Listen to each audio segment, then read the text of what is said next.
Hi, and welcome to another edition of Champaign County Ag Connection, your connection to the Farm Bureau. My name is Bradley Yukin, and I serve as manager here at the Champaign County Farm Bureau.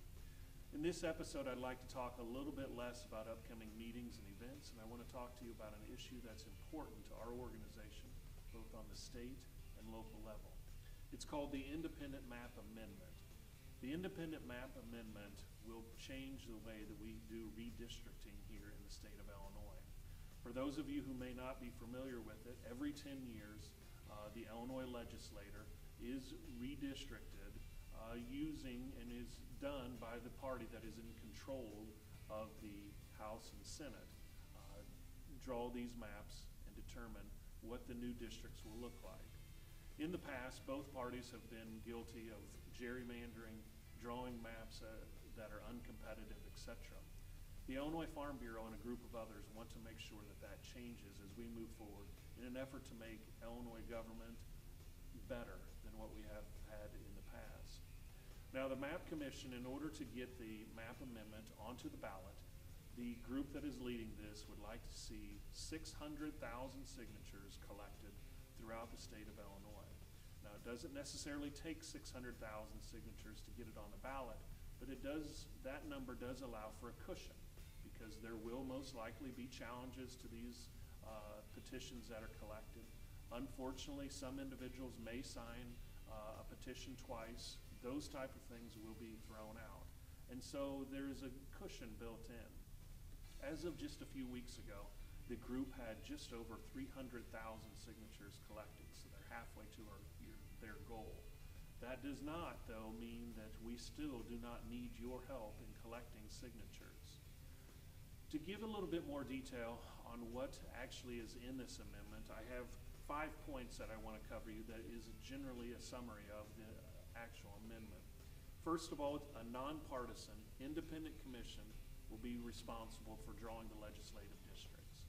Again, this is in contrast to in the past when the controlling parties have, in essence, drawn the maps and drawn them favorably for them, and these maps are then in place for the next 10 years. Second of all, the House and Senate districts will be drawn without regard to incumbency or political party, which is always a positive thing. Third, the voting rights of racial and ethnic minorities will not be impacted by this process. Fourth, the district boundary lines will respect communities. In essence, communities and areas will not be split. In some cases throughout Illinois, various towns and townships, etc., are split in multiple ways. And so this effort will try to reduce that procedure. And last of all, the public will be able to view and participate in the actual process. Those 5 things are critical and make this process a very positive one. So now how can you get involved? Well, there's a number of ways you can do that. First of all, you can do the most basic step that you can, and that's actually sign a petition. You can sign a petition that a friend or a neighbor is carrying, or if you are at an event and somebody asks you to sign, please make sure that you do that. You can also stop by the Champaign County Farm Bureau to sign a petition. Now, when you're signing, a couple things to keep in mind.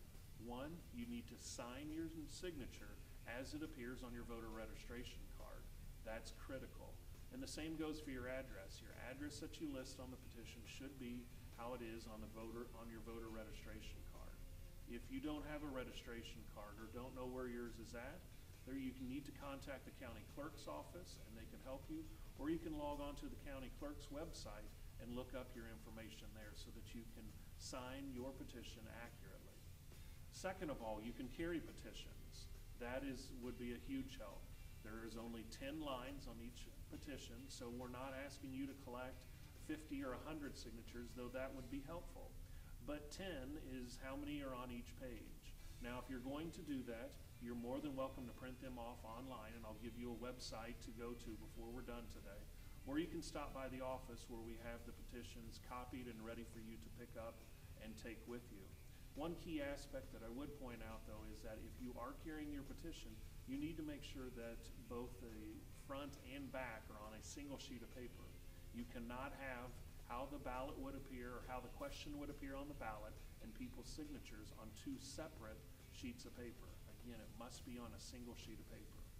And the last thing is, if you need help and you've gone out and you've collected signatures, you can come back to the Champaign County Farm Bureau.